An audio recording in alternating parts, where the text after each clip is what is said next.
All right, let's go everyone. दोस्तों companies act का third part है एंड आखिरी पार्ट है जिस पर अपने आ चुके हैं, है ना। आज क्या सीखने मिलेगा सर हमें? देखो मैं ऑर्डर बता देता हूं तो काइंडली फॉलो करना, बात को सुनना।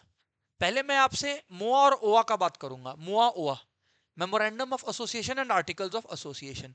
पहले इन दोनों का मैं आपसे बात करूंगा। उसके बाद तीन डॉक्ट्रिन्स है कंपनीज लॉ के अंदर, कंपनीज एक्ट के अंदर, whatever you want to call it.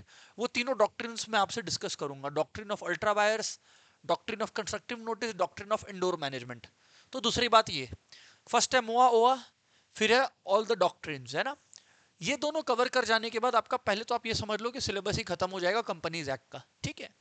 But कुछ मिसलेनियस एरियाज जैसे शेयर्स क्या होते हैं, शेयर्स के टाइप क्या होते हैं, इक्विटी क्या होता है, प्रेफरेंस क्या होता है, जो कि बहुत बेसिक दर्जे का बात है, फिर वो फटाफट एक बार गो थ्रू कर लेंगे, है ना, क्योंकि that is very self explanatory, ठीक है। तो सबसे पहले मेमोरेंडम और articles of association. Memorandum of association और आर्टिकल्स ऑफ एसोसिएशन, अब मैं आपको समझाता हूं क्या है। दोस्तों पहले मेमोरेंडम का बात करते हैं, मोआ। दोस्तों ये जो है एवरीवन, ये जो है आप समझ लो main document of the company है। जब आप कंपनी को इनकॉर्पोरेट करवाने लगते हो ना, याद है मैंने आपको सेक्शन 7 पढ़ा रखा है, सेक्शन 7, 9 और 10। 7 में था रिक्वायरमेंट्स ऑफ रजिस्ट्रेशन, 9 था इफेक्ट्स और 10 था मोआ ओआ का रजिस्ट्रेशन। तो मैं आपको बता रहा हूं कि मेमोरेंडम कंपनी का सबसे इंपॉर्टेंट डॉक्यूमेंट है जो इनकॉर्पोरेशन के टाइम लगता है। सर ऐसा क्यों? मेमोरेंडम में ऐसा क्या है? देखो मेमोरेंडम मेनली दो बातें कंसिडर करता है या कंटेन करता है। ऐसे तो बहुत सारी क्लॉजेस में डिवाइडेड है, वो मैं आपको भी एक एक करके बताने वाला हूं। पर मेन चीज मेमोरेंडम के बारे में पता है क्या है? ये कंपनी का ऑब्जेक्टिव्स एंड पावर्स को कंटेन करता है। ये कंपनी के ऑब्जेक्टिव्स और पावर्स को कंटेन करता है। ये कंपनी के ऑब्जेक्टिव्स एंड पावर्स को कंटेन करता है। ये कंपनी के ऑब्जेक्टिव्स एंड पावर्स को कंटेन करता है। इसका अर्थ क्या है sir? What does it really mean sir? it means, everybody, it means is anything done beyond the scope of MOA is void. मोए मोए समझ में आ गया क्या? Anything done beyond the scope of memorandum is null and void. वो ratify नहीं किया जा सकता। एक वर्ड आपने सर कह दिया, हमें मतलब ही नहीं पता, हम लोग फाउंडेशन के स्टूडेंट्स हैं। रेटिफिकेशन, एक वर्ड बोलता हूं, हाँ, लिखने का जरूरत नहीं है, सुन लेना, और लिखना है तो लिख लो। रेटिफिकेशन का मतलब है कोई चीज जो आज तक तो अलाउड नहीं था, बट आप अगर शेयर होल्डर से वोटिंग करवाओ, कंपनी के शेयर होल्डर्स को बुलाओ और आप उनसे वोटिंग करवाओ, तो वो अलाउ भी हो सकता है, वो अलाउ भी हो सकता है। मेमोरेंडम में आपने अगर वायलेट किया, मेमोरेंडम को अगर आपने वायलेट किया, तो वो रेटिफाई नहीं किया जा सकता। रेटिफाई मतलब सारे शेयर होल्डर साथ आ भी गए, सारे शेयर होल्डर साथ आ भी गए, सारे शेयर होल्डर साथ आ भी गए, तो भी उस एक्ट को परमिशन नहीं मिल सकता जो आपने मोआ के बियॉन्ड, मेमोरेंडम के बियॉन्ड जाके किया हो। It is null and void. Memorandum में देखिए ऑब्जेक्ट्स, अगर ऑब्जेक्टिव्स का बात करूं तो मेनली दो तरीके के ऑब्जेक्ट्स या ऑब्जेक्टिव्स रहते हैं। Hello, main objects, incidental objects. फिर से बोलो, main objects, incidental objects. Main objects number one, incidental objects number two. Main objects number one, incidental objects number two. Sir इसका क्या अर्थ है? What does it really mean sir? Main objects का मतलब नाम से ही समझ में आता है, मेन ऑब्जेक्ट्स है, हाँ। इंसिडेंटल ऑब्जेक्ट्स का मतलब होता है अदर ऑब्जेक्ट्स। फॉर एग्जाम्पल मैं आपको समझाता हूं, केडिया क्लासेस क्या करता है। अब अगर मैं मेन ऑब्जेक्ट्स में लिख दिया एडुकेशन, तो वो इनफ नहीं है, मुझको बताना होगा अरे भैया एडुकेशन मतलब क्या। एडुकेशन के अंदर तो कॉर्पोरेट ट्रेनिंग भी आ जाता है, तो थोड़ी ना मैं कॉर्पोरेट ट्रेनिंग कराने लगता हूं। अदर ऑब्जेक्ट्स का मतलब होता है, या मेन ऑब्जेक्ट्स के साथ जो अदर ऑब्जेक्ट्स होता है उसका मतलब होता है एडुकेशन कैसे, थ्रू ऑनलाइन ऑफलाइन मोड, है ना। डिफरेंट डिफरेंट प्लेटफॉर्म्स पे हमारा, डिफरेंट एप्स पर हम लोग क्लास प्रोवाइड करते हैं, राइट। हम लोग कॉमर्स एडुकेशन से जनरली डील करते हैं, हम लोग सीए फाउंडेशन को डील कर रहे हैं, हम लोग क्लास 11 12 को डील कर रहे हैं, मैथ्स इकोनॉमिक्स पढ़ा रहे हैं। जब मैं ये लैंग्वेज में बात करने लग रहा हूं ना, तब that is called detailed objectives. समझ में आता है सर? पर एक सच बात बताऊं, सर सच बात बताऊं, अभी ना एक प्रोविजन आ चुका है, एक नया चेंज आ चुका है, जहां ऑब्जेक्ट क्लॉज को ऑल्टर किया जा सकता है, मतलब स्पेशल रेजोल्यूशन के साथ। अच्छा है, कंपनी में ना जब वोटिंग होती है ना, उसको बोलते हैं रेजोल्यूशन पास करना। क्या बोलना? रेजोल्यूशन पास करना। सर तो क्या मतलब होता है? अब देखो, दो तरीके के रेजोल्यूशंस होते हैं, है ना। जो कंपनीज होती है ना, उनमें देखो एवरीवन, दो तरीके के रेजोल्यूशंस होते हैं, सारे लोग बात समझिएगा। एक होता है ऑर्डिनरी रेजोल्यूशन, ऑर्डिनरी रेजोल्यूशन, और एक होता है स्पेशल रेजोल्यूशन। एक होता है ऑर्डिनरी रेजोल्यूशन और एक होता है स्पेशल रेजोल्यूशन। एक होता है ऑर्डिनरी रेजोल्यूशन और एक होता है स्पेशल रेजोल्यूशन। एक होता है ऑर्डिनरी रेजोल्यूशन और एक होता है स्पेशल रेजोल्यूशन। अगर वोटिंग हुआ, हेलो, अगर वोटिंग हुआ, अगर वोटिंग हुआ और 50% से ज्यादा लोग, अगर 50% से ज्यादा लोग सपोर्ट करते हैं जिस भी चीज को हुआ, उसको बोलते हैं ऑर्डिनरी रेजोल्यूशन।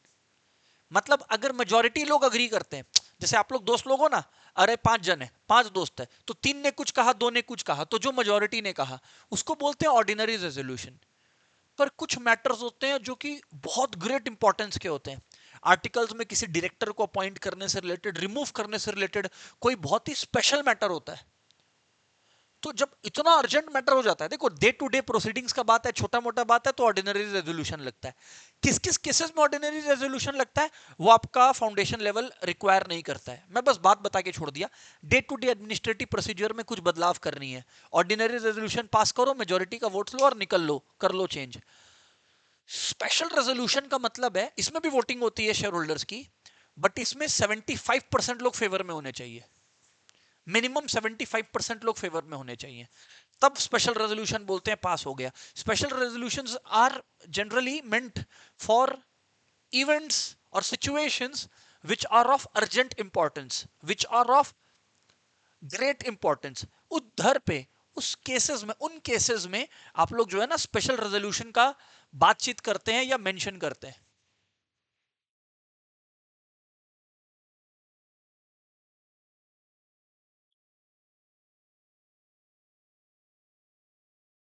सर हमें बातचीत समझ में आता है सर। सो ये मैंने आप लोगों को समझा दिया ऑर्डिनरी रेजोल्यूशन और स्पेशल रेजोल्यूशन का क्या चक्कर है ना। अब अब जो क्लॉजेस में वो डिवाइडेड है मेमोरेंडम, वो मैं आपसे बताता हूं, मैं आपको बताता हूं, ध्यान दे सुनना, ध्यान दे सुनना। और मेमोरेंडम का एक फॉर्म है, कंपनीज एक्ट ने प्रिस्क्राइब कर दिया है, टेबल ए, टेबल बी, टेबल सी, टेबल डी, टेबल ई। अब क्या तो आप ये टेबल्स को एग्जैक्टली अडॉप्ट कर लो, मतलब जो कंपनीज एक्ट में प्रोफॉर्मा दिया हुआ है उसको एग्जैक्टली छाप लो, गुड। या अगर आप बोल रहे हो नहीं, हम लोग कंपनीज एक्ट का नहीं छापेंगे, खुद से बनाएंगे मेमोरेंडम और आर्टिकल्स, बनाओ, पर वो टेबल ए से टेबल ई में जो भी बोला हुआ है उससे क्लोज होना चाहिए, उससे एकदम हट के फॉर्मेट या हट के लैंग्वेज में नहीं होना चाहिए। तो देखो, table A is a form for memorandum of a company limited by shares. Table B is a form for memorandum for a company limited by guarantee and not having shares. C है for a company limited by guarantee and having share capital. D है for unlimited company और E है form of memorandum of association for a unlimited company and having share capital. तो मैंने आपको यहाँ पर 5 cases बताए हैं और पांचों बेसिकली मेमोरेंडम के प्रोफॉर्मास है, फॉर्मेट्स हैं, ठीक है, ओके। अब सबसे पहले मेमोरेंडम में क्या होगा, सबसे पहले ध्यान से सुनना, नेम क्लॉज होगा। नेम क्लॉज क्या बोलता है? अच्छा, ये क्लॉज आपको मैं बताया था, सेक्शन 8 चैरिटेबल कंपनीज पे अप्लाई नहीं होता है, क्योंकि मैंने बोला था चैरिटेबल कंपनीज के नाम के आगे लिमिटेड या प्राइवेट लिमिटेड लगाने का कोई जरूरत नहीं है। तो नेम क्लॉज बेसिकली ये बोलता है कि पहला बात तो आप लोग नेम के लिए अप्लाई करो, और अगर आप एक प्राइवेट लिमिटेड कंपनी हो तो नाम के आगे वैसे ही प्राइवेट लिमिटेड, ओपीसी कंपनी हो तो ओपीसी प्राइवेट लिमिटेड, मतलब 1% कंपनी हो तो, और अगर पब्लिक कंपनी हो तो नाम के आगे बस लिमिटेड वर्ड लगना जरूरी है। तो वही लिखा हुआ है यहाँ पे, with the last word limited in the case of a public limited company or the last word private limited in the case of a private limited company. This clause is not applicable on companies formed under section 8.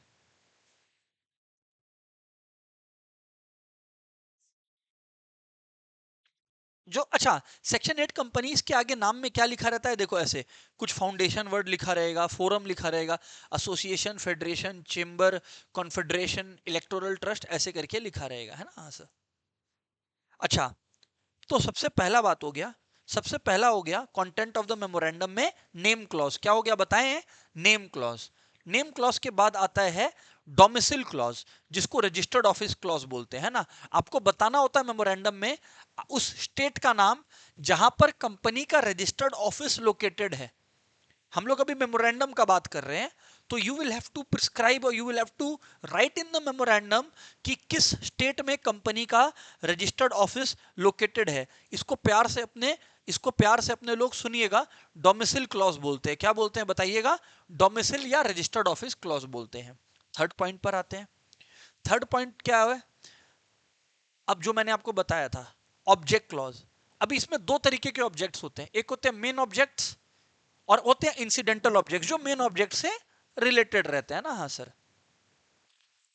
और फिर liability of members. हाँ, मैंने आपको क्या बोला था, कुछ members का अनपेड कैपिटल होता है, कुछ का गारंटी होता है। अगर कंपनी लिमिटेड बाय गारंटी है तो याद है मैंने आपको बताया था कि हर मेंबर ये गारंटी लेता है कि in the event of winding up मैं इतना पैसा लाऊंगा। यस और no? That is the concept of liability clause या requirement of liability clause. In the case of limited by shares, liability clause क्या contain करता है? The fact that the liability of its member is limited to the amount if any unpaid on the shares held by them. मतलब इसमें बताया हुआ है कि ये कंपनी लिमिटेड बाई शेयर्स है, तो अगर किसी मेंबर ने कोई शेयर पे कीमत नहीं अदा करी है, मतलब they haven't paid a part of the capital that they were supposed to pay in a company that is registered with capital, with liability as to capital, then कितना अनपेड है वो इसमें मेंशन रहना पड़ेगा। इसमें मेंशन रहना पड़ेगा मतलब उनको पे करना है, ये बात मेंशन रहेगा। और अगर गारंटी है तो अब गारंटी है तब तो हर मेंबर ने गारंटी ले लिया होगा, तो ये मेंशन रहना होगा कि किस मेंबर ने कितना अमाउंट का गारंटी लिया। पर याद रखना कंपनी लिमिटेड बाय गारंटी, देखो कंपनी लिमिटेड बाय शेयर्स में क्या है, पैसे आप कभी भी मांग सकते हो, ये मैंने बताया था उस दिन, उस क्लास में बताया था, याद करो फर्स्ट क्लास में। लेकिन कंपनी लिमिटेड बाई गारंटी के केस में आप पैसे तो मांग सकते हो मेंबर से, लेकिन कभी भी नहीं, only in the event of winding up. तब जिस मेंबर ने जितनी गारंटी ली थी आप उनसे उतना पैसा मांगोगे, है ना। तो in the case of a company limited by guarantee, the amount up to which each member undertakes to contribute to the assets of the company in the event of its being wound up while he is a member or within 1 year after he ceases to be a member for payment of the debts and liabilities of the company or of such debts and liabilities as may have been contracted before he ceases to be a member as the case may be, and to the costs, charges and expenses of winding up and for adjustment of the rights of the contributories among themselves, and for यहाँ पर क्या लिखा है, and to the costs, charges and expenses of winding up and for adjustment of right of contributories among themselves। और यहाँ पर फिर खर्चा और ये सारी चीजें मेंशन रहती हैं।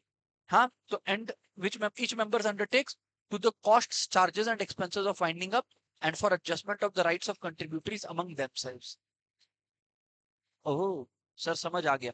तो अभी तक हम लोगों ने क्या क्या क्लॉज का बात किया बताओ ना? Name clause, registered office clause, object clause जिसमें मेन और इंसिडेंटल ऑब्जेक्ट्स है, लायबिलिटी क्लॉज इसमें दो बातें हैं। पहला, अगर कंपनी लिमिटेड बाई शेयर्स है तो the fact that each member will contribute the amount unpaid on shares, और अगर लिमिटेड बाय गारंटी है तो फिर कितना अमाउंट हर मेंबर ने अंडरटेक किया to pay in the event of winding up, और वही कॉस्ट और चार्जेस भी कितना कवर करना है, रिकवर करना है।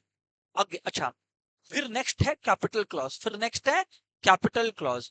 इसमें क्या होता है ना, कैपिटल क्लॉज में पूरा ब्रेकअप लिखा हुआ रहता है। क्या लिखा हुआ रहता है? पूरा ब्रेकअप। आओ इस ब्रेकअप को दिखाता हूं तुमको।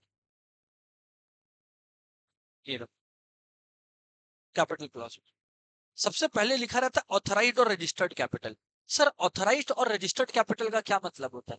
ऑथराइज्ड और रजिस्टर्ड कैपिटल का मतलब है कि ये कंपनी अपने लाइफ टाइम के दौरान मैक्सिमम कितना अमाउंट तक रेस कर सकती है।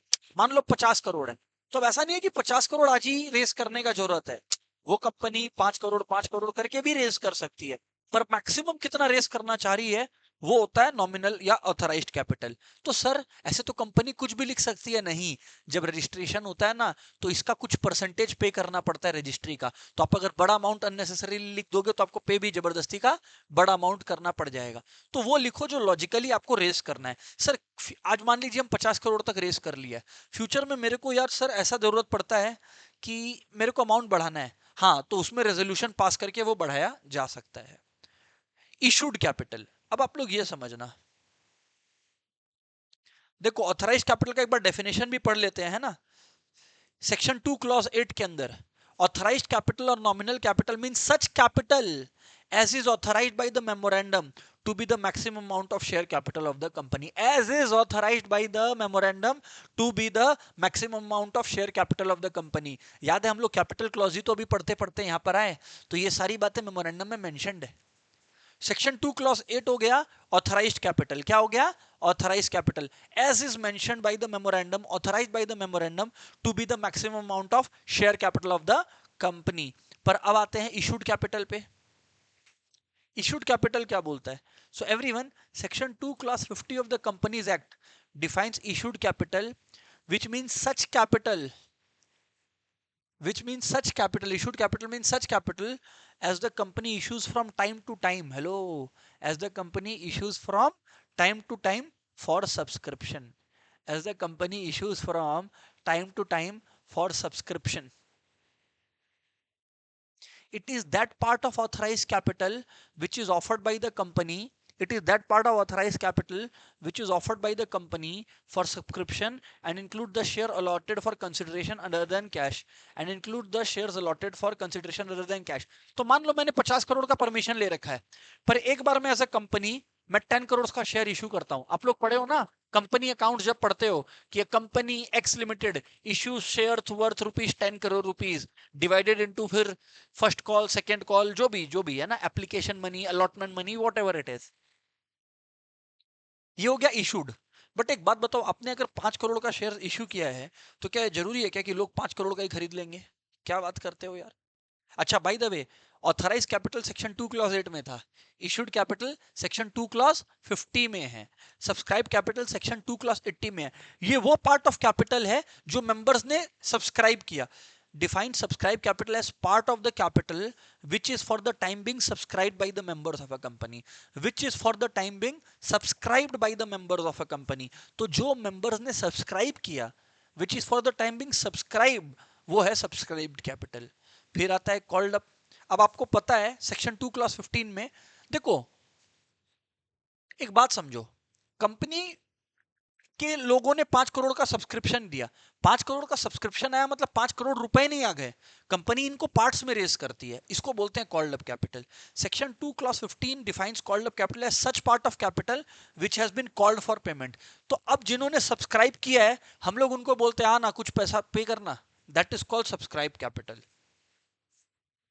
और फाइनली पेड अप कैपिटल, जो अल्टीमेटली मेंबर्स पे करते हैं, is the total amount paid और credited as paid on shares issued, it is equal to called up capital less calls in arrears। calls in arrears मतलब वो पैसे जो आने ड्यू हैं। इसका आप लोगों ने शेड्यूल 3 का जो बैलेंस शीट है उसमें भी देख रखा है। सर समझ में आ गया? तो ये जो मैंने अभी आपको पढ़ाया, इन सारी बातों का जो तोड़ है ये कैपिटल क्लॉज में लिखा जाना चाहिए। मतलब हम लोगों ने 5 चीजें पढ़ी ना, आप लोग अगर सोचोगे तो authorised, authorised, issued, subscribed, called up, paid up. ठीक है क्या? All right sir. ऑथराइज का सेक्शन क्या था याद है क्या भाई any chance? Section 2 clause 8 authorised. फिर आपने क्या किया? इशू। सेक्शन 2 क्लॉज, सोचो सोचो सोचो, नहीं, सेक्शन 2 क्लॉज 50 इधर आइए देखिए, सेक्शन 2 क्लॉज 50, फिर आया सब्सक्राइब जिसमें आया 2 क्लॉज 86, और फिर आया कॉल्ड अप जो आया 2 क्लॉज 15 1515 में। ठीक है ना? All right sir. तो ये मेमोरेंडम में हो गया कवर। और उसके बाद आता है एसोसिएशन क्लॉज।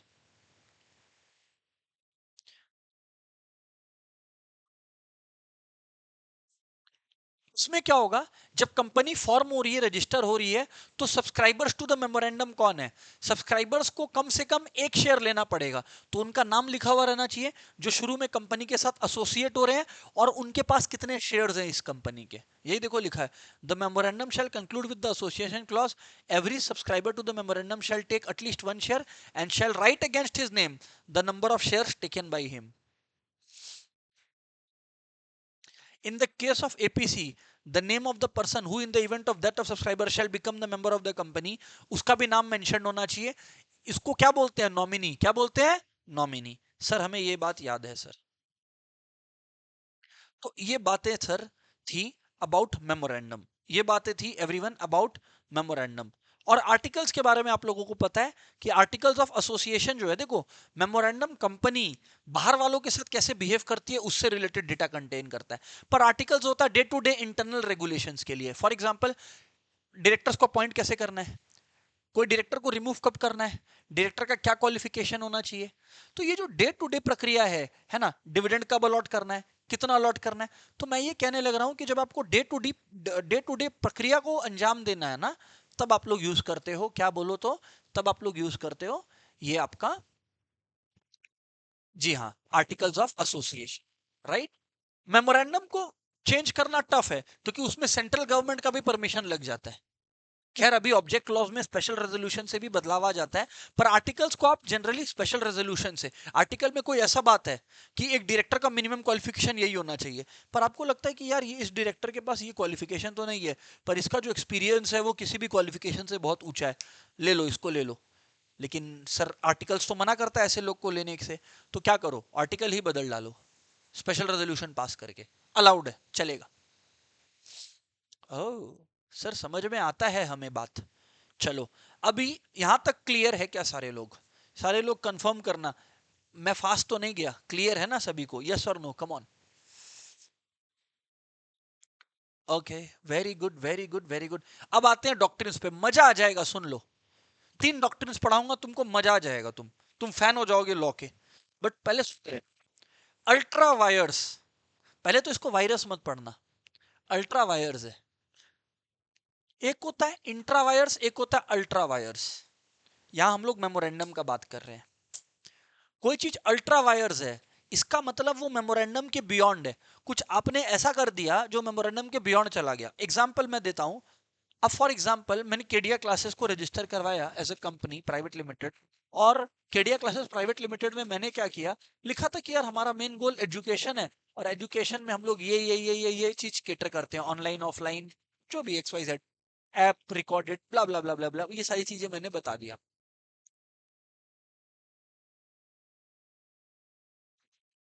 अब क्या होता है, अभी क्या होता है एवरीवन सुनना, अभी क्या होता है,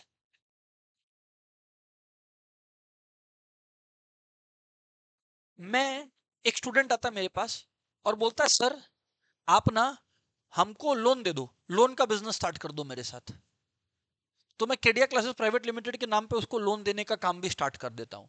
क्या ये मैं इंट्रा वायर्स जा रहा हूं कि अल्ट्रा वायर्स, अल्ट्रा वायर्स मतलब जो मेमोरेंडम ने मुझे अधिकार दिया है, जो लक्ष्मण रेखा बनी है मैं उसको क्रॉस कर रहा हूं। कंपनीज एक्ट कहता है कुछ भी तुम उस घेरे के बियॉन्ड कर रहे हो, घेरा मतलब scope of memorandum, scope of object clause, anything done by the company beyond its powers is null and void, खत्म हो गया, वो नल एंड वॉइड है। और इसका इंपैक्ट जानते हो क्या है, कोई पार्टी मुझसे क्लेम नहीं कर सकता कुछ, कोई पार्टी मुझसे कुछ क्लेम नहीं कर सकता, ना मैं किसी और के अगेंस्ट कुछ क्लेम कर सकता हूं, ना कंपनी के अगेंस्ट थर्ड पार्टी कुछ क्लेम कर सकता है, ना कंपनी थर्ड पार्टी के अगेंस्ट कुछ क्लेम कर सकती है। सच्ची बताऊं, एक बात सच्ची बताऊं, तो अब क्या है ना, ये बोलना नहीं चाहिए था मेरे को बट मैं बोलूंगा, ये डॉक्ट्रिन तब तक सही था जब तक ऑब्जेक्ट क्लॉज को ऑल्टर नहीं कर सकते थे। अब तो क्या ऑब्जेक्ट क्लॉज को स्पेशल रेजोल्यूशन से ऑल्टर करते हैं, तो कल को अगर कंपनी ने कुछ ऐसा कर भी दिया जो ऑब्जेक्ट क्लॉज के बियॉन्ड है, तो वो तो स्पेशल रेजोल्यूशन से खाली ऑल्टर कर देगा उसको, तो वो बाहर कहां से हुआ। पर हम लोग ये उस जमाने का बात कर रहे हैं, किस जमाने का, जिस जमाने में ऑब्जेक्ट क्लॉज इतना इजीली ऑल्टर नहीं होता था, आपको सीजी सेंट्रल गवर्नमेंट का परमिशन लेना पड़ता था। तो चलो एक बार पढ़ते हैं अपने लोग को।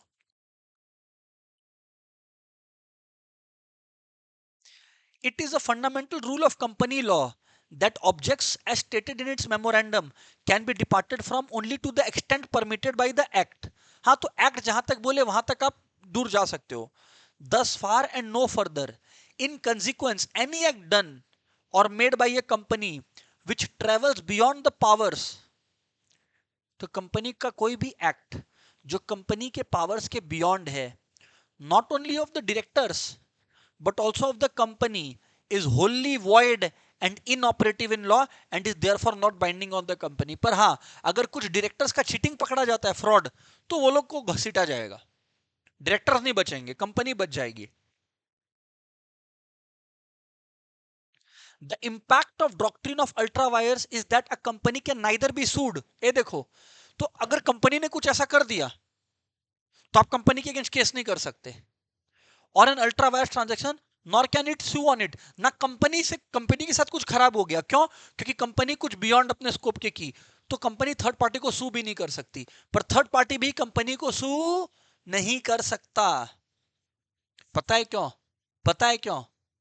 क्योंकि मेमोरेंडम और आर्टिकल एक पब्लिक डॉक्यूमेंट है। हर रजिस्टर्ड कंपनी का मेमोरेंडम और आर्टिकल, आप एमसीए में जाइए, फीस पे कीजिए, आपको मिल जाएगा। तो जब आप डील कर रहे हो कंपनी से, तो ये माना जाएगा कोर्ट ऑफ लॉ के अंदर कि आपको पता था कि वो मेमोरेंडम और आर्टिकल में ऑथराइज्ड है कि नहीं है। नहीं समझे बात को? फॉर एग्जांपल, मैं वो स्टूडेंट का बात कर रहा था, वो स्टूडेंट मेरे पास आया था, मेरे से कुछ लोन दिया, लोन लिया, मैंने लोन दिया और मैंने इंटरेस्ट चार्ज किया। अच्छा, मैंने उससे इंटरेस्ट चार्ज कर लिया, उसके बाद वो मेरे कंपनी के अगेंस्ट केस फाइल कर दिया कि ये देखो क्या किया सर ने, सर ने मेरे से इंटरेस्ट ले लिया, जबकि केडिया क्लासेस तो ये बिजनेस कर ही नहीं सकता। कोर्ट बोलेगा, ओ बाबू, तुम पहले लोन लेने के कहां थे, लोन लेने के पहले कहां थे, अभी भाग जाओ यहां से। You can not sue Kedia classes. मैं एक एग्जांपल ले रहा हूं, है ना, मैं एक एग्जांपल ले रहा हूं, आप सू नहीं कर सकते। कैसे सू कर दोगे? आपके पास ये ऑप्शन था कि आप मेमोरेंडम चेक कर लो हमारा, और उल्टा मेरे साथ कुछ गलत हुआ होता केडिया क्लासेस में, इन अगर मैं कुछ ऐसा बियॉन्ड द स्कोप करता, तो वो भी नल ऑन वर्ड होता, कोर्ट मुझे भी कोई प्रोटेक्शन नहीं देता।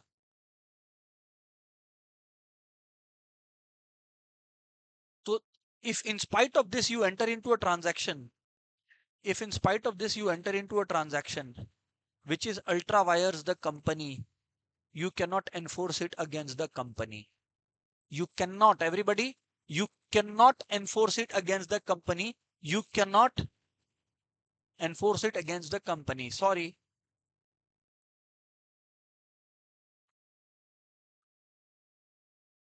An act which is ultra wires the company becomes void cannot be ratified by the shareholders of the company. समझ में आ गया? Yes sir. लेकिन एक चीज समझो, अब यहां पर दो बातें हैं। कुछ एक्ट होता है जो अल्ट्रा वायर्स द मेमोरेंडम है। अगर अल्ट्रा वायर्स द मेमोरेंडम है, मतलब मेमोरेंडम के स्कोप के बाहर है, तो शेयर होल्डर्स उसको रेटिफाई नहीं कर सकते। रेटिफाई मतलब लेटर डेट पे वोट करके उसको अलाउ कर दे। पर अगर कोई चीज ultra vires the power of directors है, मतलब मेमोरेंडम या आर्टिकल्स में उतना डायरेक्टर्स को पावर नहीं मिला, पर वो डायरेक्टर्स अपने स्कोप के बियॉन्ड जाके कोई काम किए, हाँ वो रेटिफाई हो सकता है। So if the act is ultra vires the power of directors, shareholders can rectify it. If it is ultra vires the articles, company can alter the articles. समझ में आया? तो आर्टिकल्स को रेटिफाई किया जा सकता है, डायरेक्टर्स अपने पावर के बाहर गए, रेटिफाई किया जा सकता है, बट ऑब्जेक्ट क्लॉज के बाहर गए या मेमोरेंडम के बाहर गए, sorry, can not be ratified. इसका सबसे मस्त केस है Ashbury railway carriage and iron versus rich. यहां पर एशबरी केस जीत गया था। इस डॉक्ट्रिन ऑफ अल्ट्रा वायर्स की वजह से एशबरी केस जीत गया था। Ashbery railway carriage and iron company limited versus rich. अभी क्या हुआ था जानना है क्या तुमको? ये बहुत ही खतरनाक केस है, इंपॉर्टेंट केस है डॉक्ट्रिन ऑफ अल्ट्रा वायर्स का। इसमें क्या हुआ था मैं तुमको समझाता हूं। तो ये जो Ashbery railway carriage and iron company थी ना, इसका काम बेसिकली रेलवे कैरेज वैगन्स ये सब को बनाना, बेचना या रेंट पर देने का था। मैकेनिकल इंजीनियर्स का काम करना या जनरल कॉन्ट्रैक्टर्स जो ये सब काम करते हैं उनका काम देना, माइंस को परचेज सेल करना था। अच्छा, अब ये जो रिची था, रिची वो ये वर्ड को पढ़ा, जनरल कॉन्ट्रैक्टर्स। रिची इससे ये समझा कि कंपनी जो है कोई और भी जनरल कॉन्ट्रैक्ट में एंटर कर सकती है। तो एक प्रोजेक्ट था, प्रोजेक्ट, उस पर एशबरी रेलवे कैरेज कंपनी के directors and iron company limited के डायरेक्टर्स ने पैसा लगाने को मान लिया, तैयार हो गया। रिची सारा प्रोजेक्ट तैयार किया और बाद में Ashbery railway carriage and iron company limited के लोगों ने मना कर दिया, बोला ओ हम लोग तो पैसा दे नहीं सकते, सॉरी। रिची ने केस किया, यार तुम्हारे बोलने से मैंने पूरा प्रोजेक्ट सेटअप किया, अब तुम पैसा देने से मना करते हो। कोर्ट ने रिची को कहा आई एम सॉरी बाबू। कोर्ट ने कहा सर ऐसा क्यों, इसका रीजन है। अच्छा, रिची क्या बोल रहा है कि अरे लिखा तो है जनरल कॉन्ट्रैक्टर्स, हम पढ़ा तो था मेमोरेंडम। कोर्ट बोला देखो, और अब आप लोग भी सुनना, आप लोग भी एक बात सुनना, कलर कलर रंग। कोर्ट बोलता है कि जनरल कॉन्ट्रैक्टर्स का क्या मतलब है, ये नहीं कि कोई भी जनरल कॉन्ट्रैक्ट में एंटर कर सकता है, इसके लिए उस पूरे लाइन को पढ़ना पड़ेगा। देखो क्या लिखा है, to carry on the business of mechanical engineers and general contractors, मतलब इंजीनियरिंग से रिलेटेड कोई कॉन्ट्रैक्ट हो उसमें ये लोग एंटर कर सकते हैं, प्रोजेक्ट को फाइनेंस करना इसमें कवर नहीं हुआ। बाद वाला वर्ड का अगर एग्जैक्ट मीनिंग नहीं समझ आ रहा तो प्रीवियस वर्ड को पढ़ो, वो अपना रंग उससे लेगा। सर नहीं समझ आया, सर नहीं समझ आया हम लोग को। चल एक एग्जांपल देता हूं। Indian government has now put a ban on import of guns, arms, ammunitions and other items। जब मैंने अदर आइटम्स कहा तो अदर आइटम्स में क्या कपड़े भी आ गए? हाँ, आप लोग समझ गए। अदर आइटम्स मतलब वो जो आर्म्स और एम्यूनिशंस की कैटेगरी के आइटम्स है जो उधर नहीं डिफाइन हुए, वो यहां पर आप बोल रहे हो कि बैन हुआ है। तो आपने भी तो वही प्रोविजन लगाया कि अदर आइटम्स में आपने ये नहीं कहा कि चॉकलेट मना हो गया मंगाना बाहर से। अदर आइटम्स वर्ड पे फोकस करो, आपको आपका जवाब मिल जाएगा। अदर आइटम्स वर्ड पे फोकस करो, आपका आपका जवाब मिल जाएगा। मिल जाएगा क्या, मिल गया। Right, understood sir. तो ऑब्वियसली रिची केस हार गया था। यही देखो, पूरा केस पढ़ देता हूं, और अपने को जब एग्जाम में लिखना है, इंस्टीट्यूट जब बोलेगा तो पूरा इसी तरीके से लिखना है। स्टूडेंट्स मेरे से पूछते हैं और मैं ये बात जवाब भी दूंगा, क्योंकि अब अपने लोग का सिलेबस कंप्लीट होने आ रहा है। मैं हमेशा बोलता हूं कि आंसर कैसे लिखना है। आंसर राइटिंग स्किल सीखना बहुत बड़ी बात नहीं है, आपको सब आता है। सबसे पहले क्वेश्चन पढ़ लिए। मान लो ये question doctrine of ultra wire से आया, कुछ ऐसा केस लॉ दिया हुआ है, हाँ, बहुत कुछ घुमा फिरा के, एशबरी का नाम नहीं लिखा हुआ, कोई और नाम लिखकर आपको केस दे दिया। तो पहले आप लोग एक्साइटेड हो जाते हो, हमको पता ही एशबरी वाला केस पूछा है, और सीधा आंसर लिख देते हो, नो दिस इज रॉन्ग, गलत हो गया। सबसे पहले आपको लॉ का प्रोविजन लिखना होगा पार्ट 1 में, पैरा 1 में। समझ लो, सीधी बात बोल रहा हूं, इसके बाद नहीं बताऊंगा। पैरा 1 में आप प्रोविजन लिखोगे।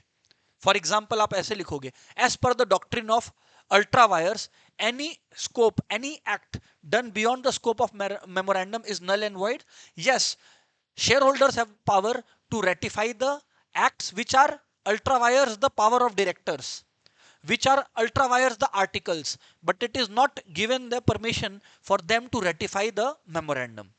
पहला पैराग्राफ में मैंने प्रोविजन दे दिया, मैंने कुछ नहीं कहा। सेकंड केस में पैरा 2 में अब आप लोग एक्साइटेड हो जाते हो कि अब हम केस लॉ लिखेगा, नहीं। पहला पैरा 2 में तुम केस को एनालाइज करो कि in the given case the directors of the company initially promised to pay a certain sum which later on they denied paying। बाद में उन्होंने मना कर दिया पे करने से, केस एनालाइज करो। थर्ड में अगर कोई केस लॉ आता है, जैसे ये एशबरी वाला केस है, एशबरी रेलवे कैरेज वाला केस है, हाँ, तो the facts of the case are similar to Ashbury railway carriage versus Riche, लिखा। पैरा 4 में आपके मन का फाइनल आंसर लिखो।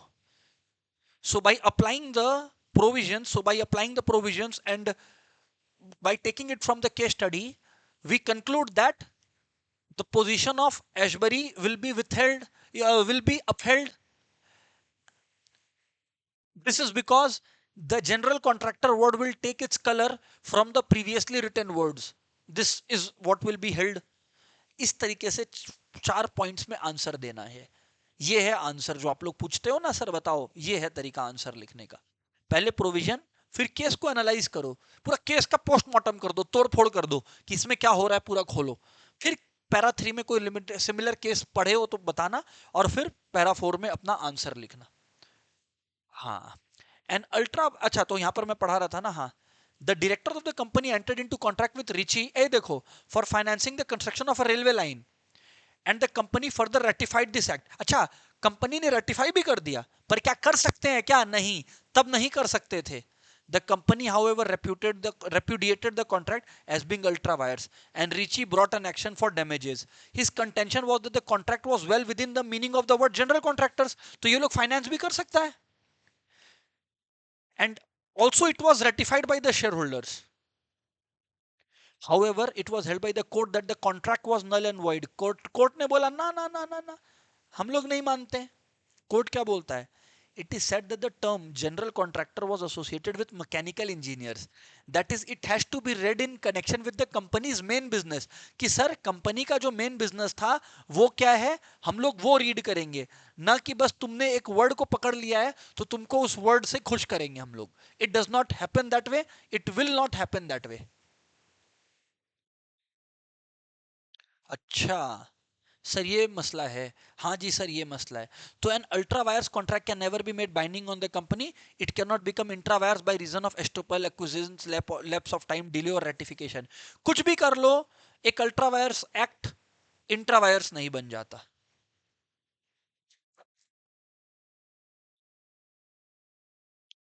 चलो, अब आते हैं आर्टिकल्स ऑफ एसोसिएशन पर। मैंने आप लोगों को क्या कहा? The articles of association are its rules and regulations. मैंने आज आप लोगों को पढ़ाया भी, बताया भी कि कंपनी का इंटर रूल्स एंड रेगुलेशंस ये कैरी करता है ना, related to management of internal affairs.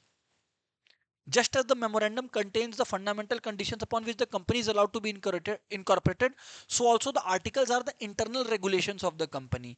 Guinness versus Land Corporation of Ireland. These general functions of the articles have been aptly summed up by Lord Keynes in Ashbury Carriage Company versus Rich. ए देखो यहाँ पर क्या बोला कि the articles play a part subsidiary to memorandum, Ashbury carriage company versus riches.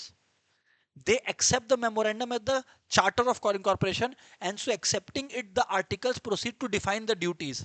क्योंकि आपने memorandum माना तो अब हम लोग रूल्स एंड रेगुलेशंस को मानेंगे। हाँ, the rights and powers as between themselves and the company and the mode in which the business is to be carried on, right? आगे, the document containing the articles of the company is a business document, hence it is to be construed strictly. अच्छा, अब देखो articles क्या क्या contain करता है, ये देखो सेक्शन 5 ऑफ कंपनीज एक्ट ये बात बताता है। 6 to provide the contents and models of articles of association. Section 5 बताता है कि आर्टिकल्स ऑफ एसोसिएशन क्या क्या कंटेन करता है। ये देखो इधर आओ पढ़ते हैं अपने। सबसे पहले कंटेन्स रेगुलेशंस, मैंने आपको बोला था ना, मैनेजमेंट डायरेक्टर्स ये सब के रिगार्डिंग। इंक्लूजन ऑफ मैटर्स, अगर मैनेजमेंट को ऐसा कोई मैटर लगता है जो इंक्लूड करना है वो इंक्लूड कर सकते हैं, है ना। प्रोविजंस फॉर एंट्रेंचमेंट, वही लोगों को हायर एंड फायर करने से related. Manner of inclusion of entrenchment provision, notice to registrar, forms of article, जैसे उसमें ABCDE पढ़े थे ना, मेमोरेंडम का पहले 5 फॉर्म था, वैसे इसके बाद उसका 5 फॉर्म्स यहां पर आ गया है। ये सर समझ में हम लोगों को आ गया है। सबसे बड़ा डिफरेंस मेमोरेंडम और आर्टिकल्स में ऑल्टरेशन का। Memorandum can be altered under certain circumstances and in the manner, in most cases permission of regional director is required. Articles को ऑल्टर करने के लिए सिर्फ क्या चाहिए होता है? स्पेशल रेजोल्यूशन, मतलब 75% लोग का अग्रीमेंट।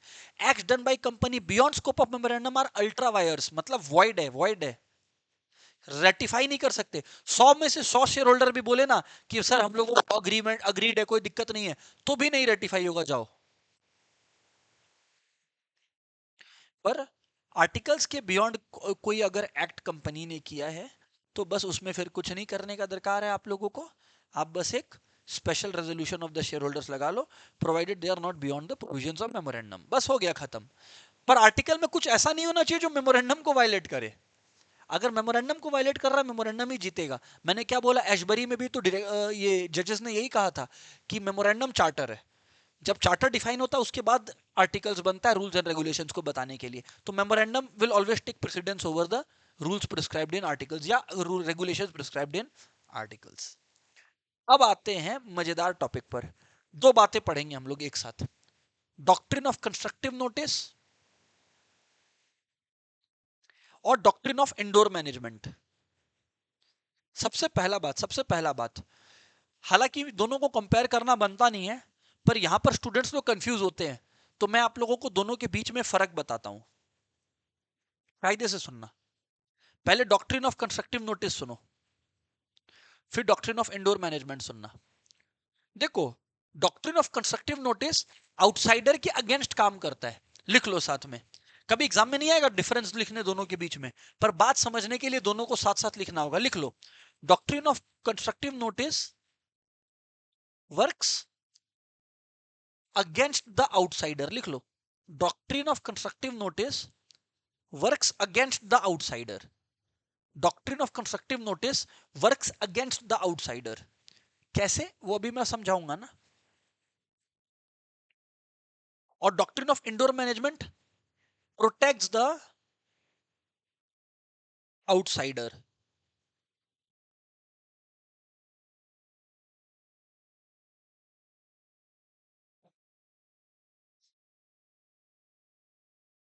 चलो, अब आओ इसके मैं तुमको लॉजिक समझाता हूं। मेन बात ये है। अच्छा, दूसरा बात क्या है? दूसरा बात ये लोग जो बोलते हैं वो है, अब कायदे से सुनना। रुक जाओ रुक जाओ रुक जाओ, अब सुन लो, अब सुन लो, सुन लो, हो गया बहुत।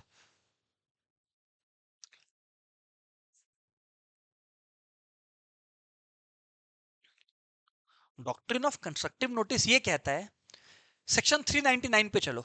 सेक्शन 399 ऑफ कंपनीज एक्ट क्या कहता है?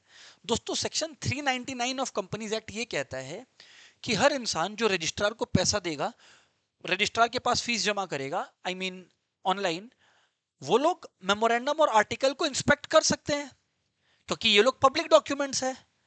तो अगर आप मान लो ये कंपनी है, हाँ ये कंपनी है, आप इस कंपनी से डील करने को आए, है ना, आप कोई अग्रीमेंट में एंटर करने आ रहे हो, तो कोर्ट ये मानेगा कि आपको ऑलरेडी कंपनी के मेमोरेंडम और आर्टिकल्स का नॉलेज है, आपने ये पढ़ लिया है। आप फ्यूचर डेट पे ये मत बोलना कि मुझे नहीं पता था कि मेमोरेंडम और आर्टिकल्स के अकॉर्डिंग कंपनी ऐसा नहीं कर सकती है। सॉरी, गलत बात कर रहे हो आप। डॉक्ट्रिन ऑफ कंस्ट्रक्टिव नोटिस यही कहता है कि ये अज्यूम किया जाएगा कि अगर एक आउटसाइडर कंपनी से डील कर रहा है तो उसको कंपनी के मेमोरेंडम और आर्टिकल्स के अंदर कंपनी के क्या अधिकार है, कंपनी के क्या अधिकार है उनके बारे में ऑलरेडी पता है। ओ, आओ पढ़ के दिखाता हूं अभी आपको। By constructive notice it is meant whether a person read the document और नॉट। अच्छा, तुमने पढ़ा है कि नहीं, कोई मतलब नहीं है। ही इज प्रिज्यूम्ड, ये देखो अजम्पशन आ गया, he is presumed to have knowledge of the contents of the documents। तो माना ये जाएगा कि तुमने डॉक्यूमेंट्स में क्या लिखा है वो तुम्हें पता already. he is not only presumed to have read the documents, सिर्फ ये माना नहीं जाएगा कि तुमने डॉक्यूमेंट्स पढ़ लिया है, but also understood them in their true perspective, बल्कि तुमने डॉक्यूमेंट को पढ़कर उसको समझ भी लिया है। And every person dealing with the company not only has the constructive notice of the memorandum but also of the other related documents such as special resolution etc which are required to be registered with the registrar। आपको सारा documents का ना, simple भाषा में हर document में क्या लिखा है आपको पता है, जो डॉक्यूमेंट पब्लिक डॉक्यूमेंट है। ये है डॉक्ट्रिन ऑफ कंस्ट्रक्टिव नोटिस। अच्छा, लेकिन चिंता मत करो, रोना नहीं, अभी तुमको बचाने के लिए कुछ और आ रहा है। तुमको मतलब आउटसाइडर को। डॉक्ट्रिन ऑफ इंडोर मैनेजमेंट, कौन आ गया बोलो? Doctrine of indoor management. Doctrine of indoor management को ना प्यार से तुर्कन्स रूल भी बोलते हैं, तुर्कॉन्स रूल, तुर्कॉन्स रूल, तुर्कॉन्स रूल। तो एग्जाम में आ गया कि तुर्कॉन्स रूल बताओ, तो चिंता मत करना, समझ जाना डॉक्ट्रिन ऑफ इंडोर मैनेजमेंट पर सवाल आया है, तुर्कॉन्स रूल। अरे पर सर, ये कहता क्या है, ये बताइए। ओके, ये क्या कहता है सर? ओके चलो मैं बताता हूँ ये क्या बोलता है, टाइम पास हो गया बहुत।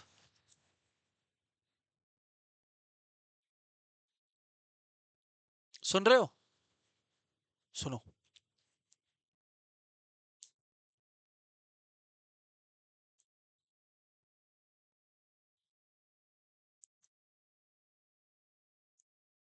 बहुत मजा आएगा। लेकिन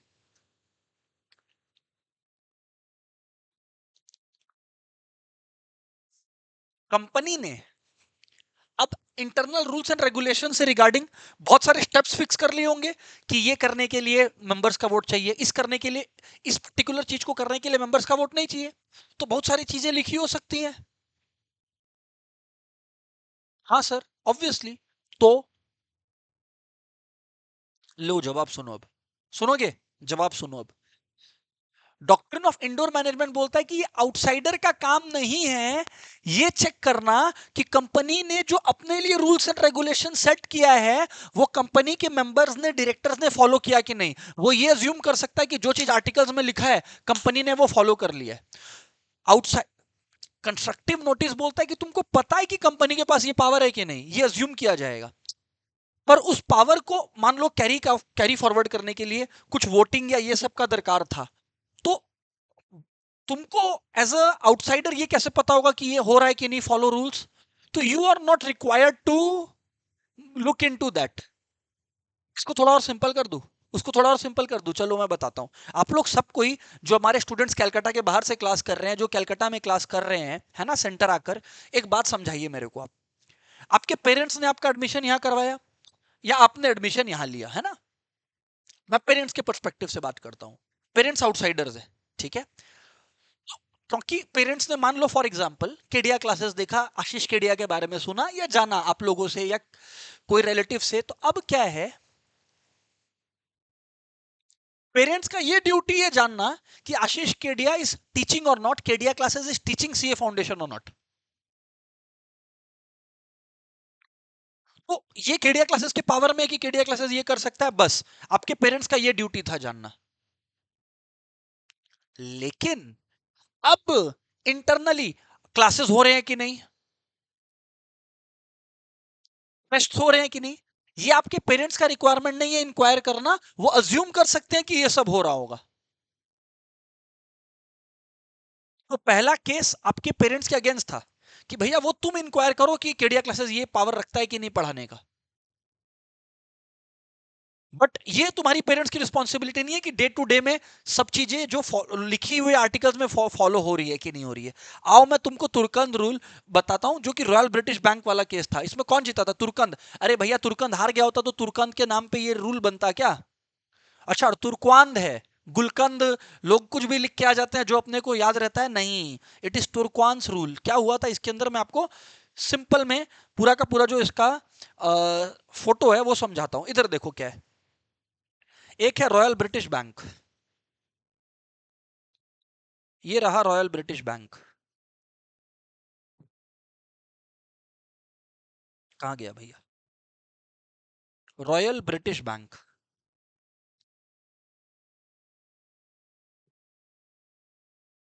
इन भाइयों ने, रॉयल ब्रिटिश बैंक के भाइयों ने,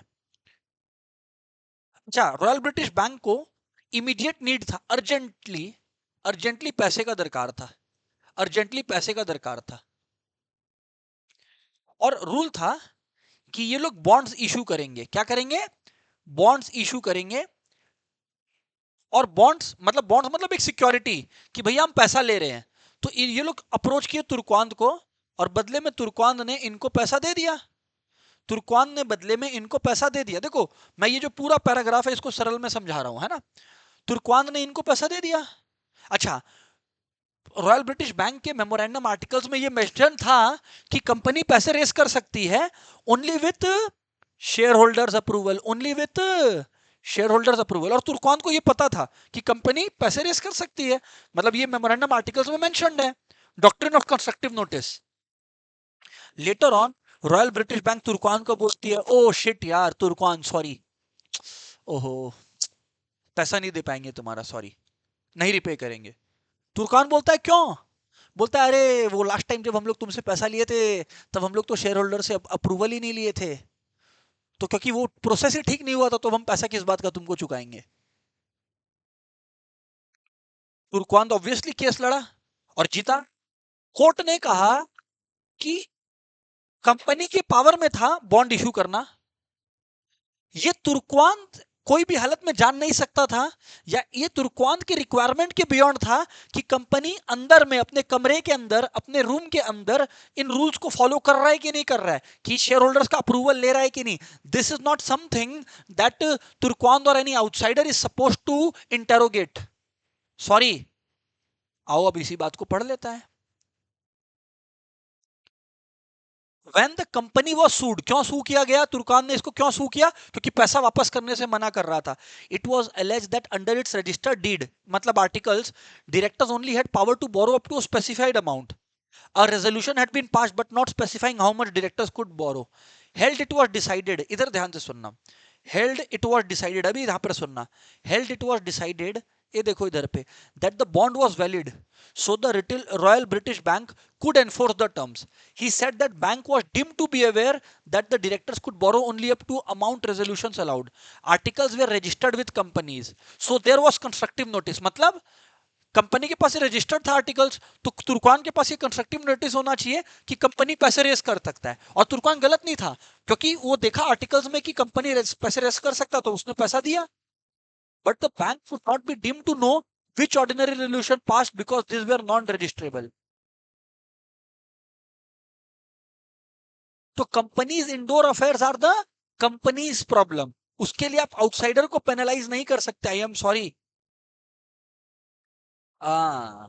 दोस्तों, क्या आपको तुर्कन्स रूल समझ में आया, हाँ या ना? Everyone come on, did you understand this? Okay, so sir समझ में आता है. एक बार फिर से समझाता हूं. डॉक्ट्रिन ऑफ इंडोर मैनेजमेंट क्या बोलता है? डॉक्ट्रिन ऑफ इंडोर मैनेजमेंट बोलता है, डॉक्ट्रिन ऑफ इंडोर मैनेजमेंट को हमेशा कंस्ट्रक्टिव नोटिस के साथ ही पढ़ना. कंस्ट्रक्टिव नोटिस बोलता है कि जो मेमोरेंडम आर्टिकल्स, ये सब पब्लिक डॉक्यूमेंट्स है, तो अगर ये सब सबमिटेड है रजिस्ट्रार के पास, तो जो आउटसाइडर कंपनी से डील कर रहा है, ये माना जाएगा कि उस आउटसाइडर ने पढ़ लिया है मेमोरेंडम आर्टिकल्स को. एक्चुअल में पढ़ा है या नहीं, कोई फर्क नहीं पड़ता कोर्ट को. कल को आउटसाइडर आके ये नहीं बोल सकता हमें नहीं पता था कि मेमोरेंडम आर्टिकल में ये अलाउड नहीं है, ये अलाउड है. सॉरी. पर हाँ, एक बार आपने वो पढ़ लिया, तो डॉक्ट्रिन ऑफ इंडोर मैनेजमेंट बोलता है, अब अगर कोई रूल्स एंड रेगुलेशन है जो फॉलो करना है, तो वो आउटसाइडर का काम नहीं है तहकीकात करना, टू फाइंड आउट कि whether the rules are actually being followed inside the company और नॉट. अरे डिटेक्टिव थोड़ी है भाई. ये है डॉक्ट्रिन ऑफ इंडोर मैनेजमेंट. अब इसमें मैं केस में वापस आ जाता हूं, तुर्कान्स रूल में. डॉक्ट्रिन ऑफ इंडोर मैनेजमेंट को वो बोलते हैं. इसमें क्या हुआ था कि जो रॉयल ब्रिटिश बैंक था, उसको पैसे का दरकार था, तो उसने एज अ सबूत बॉन्ड्स जमा करवाया तुर्कान के पास, और बदले में पैसा ले लिया. फ्यूचर में पता लगा कि इनको आर्टिकल्स के तहत शेयर होल्डर अप्रूवल लेना था, शेयर होल्डर का वोटिंग करवाना था, वो इन्होंने नहीं करवाया, तो फ्यूचर में इन्होंने तुर्कान को पैसा देने से मना किया. कोर्ट ने कहा ये गलत कर रहे हो तुम. तुर्कवान का काम नहीं था पता करना कि अंदर में तू क्या चल रहा है, तुम्हारा इंटरनल अफेयर, तुम्हारा प्रॉब्लम है. तुर्कवान वाज एक्सपेक्टेड टू नो कि कंपनी कैन रेज मनी. वो आर्टिकल्स में मेंशन था और तुर्कवान न्यू दिस, तो तुर्कवान केस जीत गया. फिर से पूछ रहा हूं ऑनलाइन वालों, क्लियर है क्या? Yes sir. लेकिन अब doctrine of indoor management, doctrine of indoor management का कुछ एक्सेप्शंस है. मतलब कुछ केसेस में आउटसाइडर नहीं बचेगा, आउटसाइडर फंसेगा. ए लो, अब आउटसाइडर फंसेगा. डॉक्ट्रिन ऑफ इंडोर मैनेजमेंट किसको बचाने के लिए बना? आउटसाइडर को बचाने के लिए बना. बट कुछ केसेस में आउटसाइडर फंसेगा. पहला केस क्या? पहला केस क्या? एक्चुअल और कंस्ट्रक्टिव नॉलेज ऑफ इरेगुलरिटी. जब भले ही तुम्हारा तुम्हारा एज एन आउटसाइडर ये ड्यूटी नहीं है जानना कि कंपनी अंदर में क्या रूल्स फॉलो कर रहा है कि नहीं, पर तुमको पता लग गया था नहीं कर रहा है, फिर भी तुम कंपनी के साथ डील किए, तो तुम भुगतो. अब you knew of the irregularity taking place, huh? And despite knowing of the irregularity, you did not take any good action, so that was your problem. It's not the problem of the company. Oh, तो पहला case.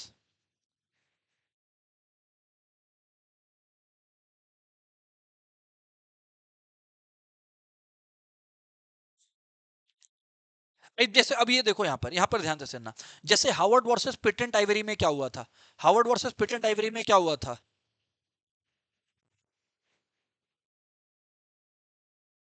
कि director ने खुद को money land किया था इसमें.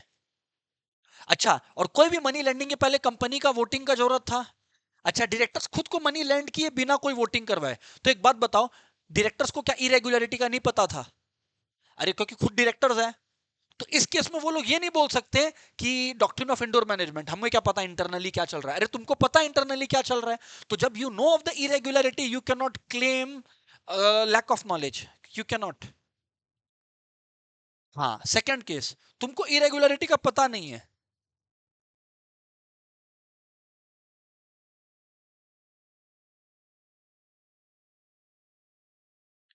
Suspicion और इरेगुलरिटी ऑफ इरेगुलरिटी। अब अगर कोई डाउट वाला केस हुआ, कुछ ऐसा काम हुआ जो डाउट वाला था, तब भी तुम हारोगे।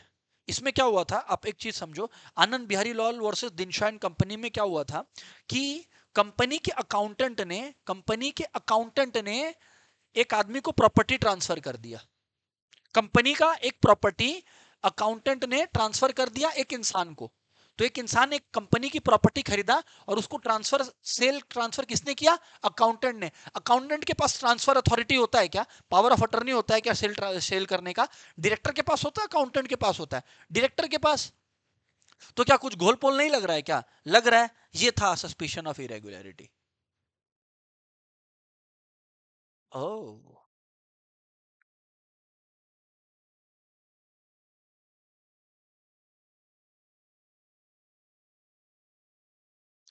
तीसरा फोर्जरी, गलत साइन, चीटिंग, गलत साइन, फ्रॉड साइन करवा के काम करवा दिया, तो वो फ्रॉड साइन नहीं माना जाएगा। ये कुछ केसेस है जहां पर जो है ना, यहां पर ध्यान से सुनना, ध्यान से सुनना। ऐसा केसेस में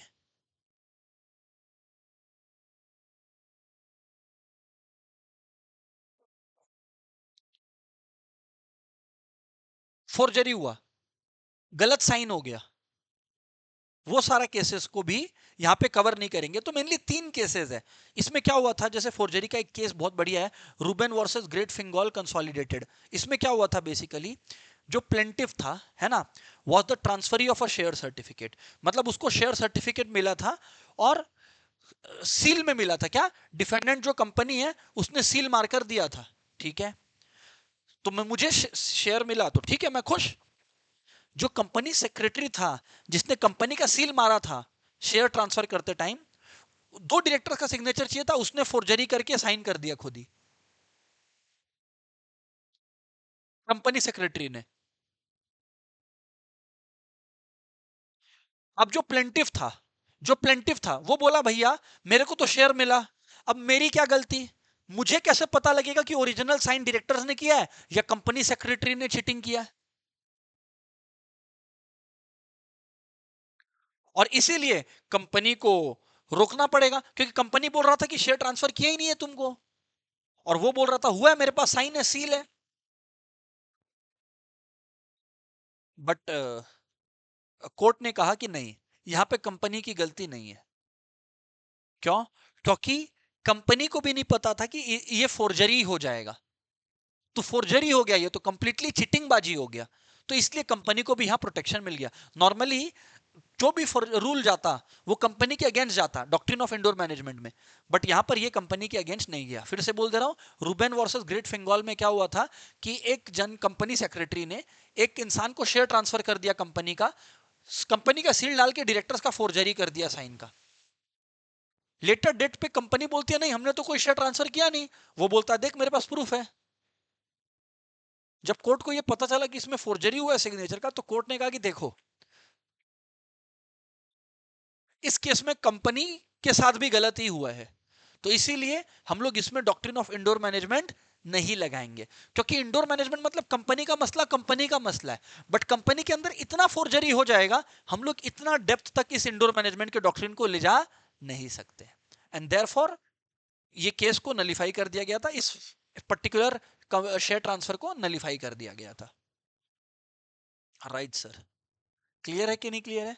सो there it is friends, and ये वाला जो टॉपिक है आप लोगों का खत्म हो जाता है यहां पर। और बाकी आप लोगों को ये पता है, एक बार फटाफट बता देता हूं आपको कि दो तरीके के शेयर्स होते हैं, इक्विटी और प्रेफरेंस, है ना। एक होते हैं यूनिफॉर्म वोटिंग राइट्स, मतलब वन शेयर वन वोट। और पर बीच में ना टाटाज और इन लोगों ने कुछ शेयर्स इशू कर रखा है ना। जैसे टाटा मोटर्स ने 2008 में, जहां पे क्या था कि दो कैटेगरी ऑफ शेयर्स थे। एक कैटेगरी में 5 शेयर इक्वल्स टू 1 वोट, इस कैटेगरी में 10 शेयर इक्वल्स टू 1 वोट।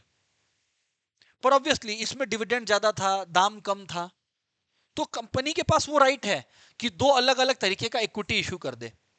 पर इक्विटी और प्रेफरेंस में प्राइमरी फर्क दो जगह आता है। प्रेफरेंस शेयर्स को डिविडेंड फिक्स रेट पे मिलता है और इक्विटी के पहले मिलता है, और वाइंडिंग अप के टाइम भी प्रेफरेंस शेयर का कैपिटल पहले रिडीम होता है इक्विटी के। पर इक्विटी क्या सारा एक जैसा होना चाहिए, सेम वोटिंग राइट्स नहीं। किसी में कंपनी ऐसा कर सकती है कि प्राइस कम कर दे, वोटिंग राइट्स बढ़ा दे, किसी में वोटिंग राइट्स कम कर दे, ऐसा कुछ कर दे।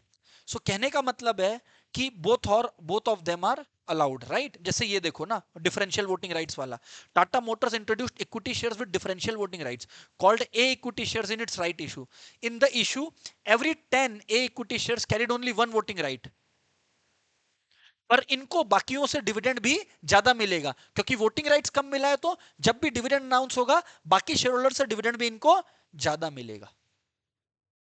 तो कंपनी के पावर में था ऐसा डिफरेंशियल वोटिंग राइट्स का शेयर इशू करना। क्लियर है कि नहीं? So there it is friends, the chapter is over. Next day अपने मिलेंगे निगोशिएबल के साथ। That's it, thank you.